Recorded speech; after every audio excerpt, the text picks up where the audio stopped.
Here are a few quick tips to get you started with Google Vids.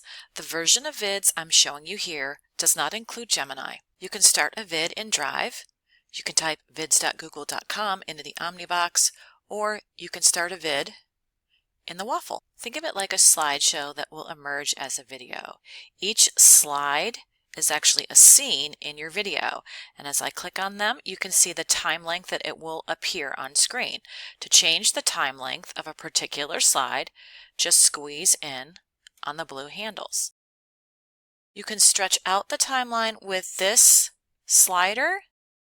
That will allow you to make more precise movements.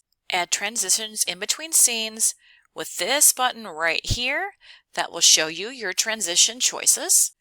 This button will show you all of the layers that you have for each particular scene.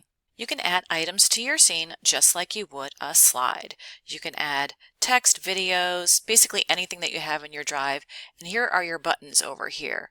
Here is where I can hop into the recording studio. I can pull files from Drive or Photos. I can search for some stock and search the web. Here's some shapes, and here's where I went to get my text. Let's look at this option, stock and web. So if I choose all, and my search term is whale sharks, I'm going to see videos, stock images, music that I can insert under my track, and stickers, sound effects, etc. When you insert a video, like I'm going to do right here by clicking on it, it's going to come in small like this, and the whole length of the video, which you can see was 28 seconds, will be there as well. You can right click on the video and click expand video to fill the scene. You can also set the video as the background. All items that you add to a scene can be animated. This button right here is the animation button anytime you see those little circles. And here are my animation choices for how my text can come in. You'll get a little preview as you hover over. Once you choose an animation, it is likely that you're going to want to switch this slider so that it doesn't exit. Otherwise it will come in and it will also go out. To add a scene to your video, click the plus sign. There is a recording studio built right into the Vids platform. This is your record button for using your camera and making a video.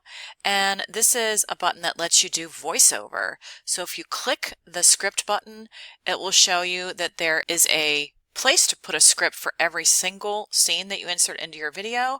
And when you're ready to do your voiceover recording, you just click this button right here. Whale sharks are actually the world's largest fish. You can preview it and then insert it into your video. And you can see the audio track here beneath. And then I'm just going to pull in my video to match my audio track. You can add audio and voiceover. This will let you adjust the volume of the sound by clicking on it. Here's your fade in, fade out options and your volume button. You can also right click on a track to get the option to be able to split the track to adjust the volume separately. This little blue triangle is the playhead. You can preview your video at any time by clicking the play button. When your video is finished, you can share it like you do all the other things that are in Drive. You can share it with the share button, and you can add people to it and determine what rights they have. The other way to share a completed work is to go to the File menu and use Download as an MP4. This gives you a lot more flexibility so that you can use the video in other places, like YouTube.